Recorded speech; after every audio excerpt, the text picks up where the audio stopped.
Assalamualaikum warahmatullahi wabarakatuh. Di sini saya akan menjelaskan sedikit tentang pembangunan infrastruktur teknologi dan sosial. Pilar kemajuan bangsa dalam era modern yang semakin didominasi oleh digitalisasi dan inovasi sosial, pembangunan infrastruktur bukan hanya terbatas pada fisik seperti jalan, jembatan, atau gedung-gedung pencakar langit.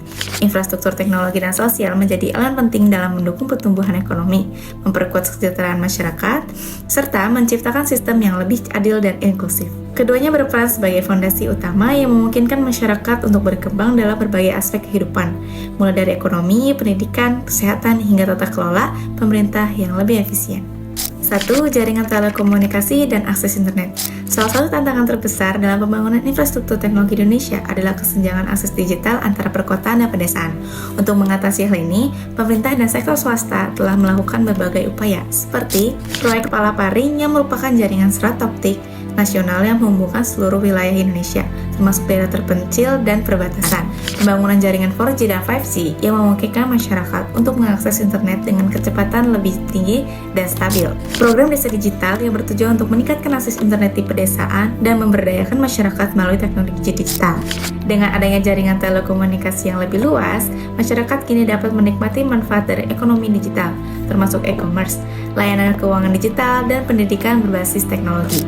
Yang kedua, ada ekonomi digital dan revolusi industri 4.0.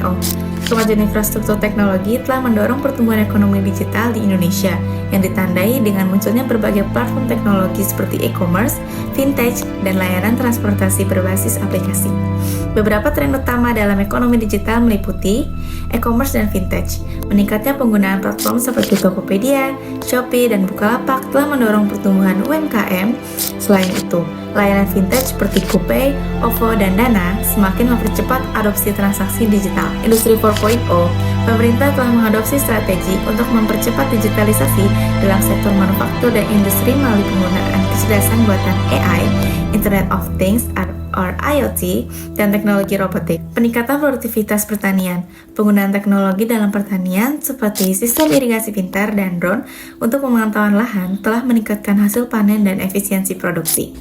Yang ketiga, ada Smart City dan digitalisasi layanan publik. Konsep Smart City telah mulai diterapkan di berbagai kota di Indonesia sebagai bagian dari transformasi digital dalam tata kelola perkotaan. Dengan menggunakan teknologi berbasis data, kota-kota pintar memungkinkan pelayanan publik yang lebih efisien, termasuk dalam bidang transportasi, keamanan, dan pengelolaan lingkungan. Beberapa contoh implementasi Smart City di Indonesia antara lain, yang satu, ada Jakarta Smart City yang memanfaatkan teknologi Big Data untuk meningkatkan efisiensi lalu lintas dan pengelolaan transportasi umum. Sistem e-government seperti layanan administrasi online yang memudahkan masyarakat dalam mengurus dokumen, kependudukan, pembayaran pajak, serta layanan perizinan usaha. Penerapan CCTV dan AI dalam keamanan publik yang digunakan untuk meningkatkan respons dalam penanganan kriminal dan kecelakaan lalu lintas.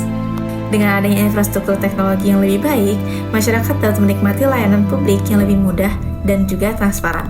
Sekian, terima kasih.